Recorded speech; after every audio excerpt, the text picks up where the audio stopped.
поиск шаблонов. Бұл жерде презентация бар, соцсети, видео бар. Видеода эми булар жанагы тексттерде кыйындаган видеолор болуп турат, толук видео жасай албайсыңар.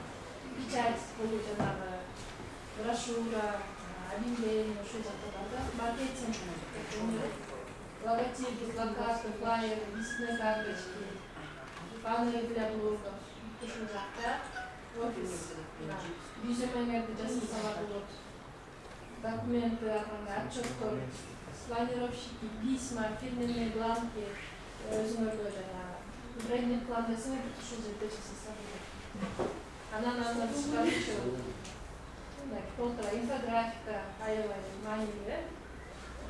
Азыр информацияны адамдар сүрөт түрүндө же видео түрүндө кабыл алып коет, ошон үчүн инфографика керек.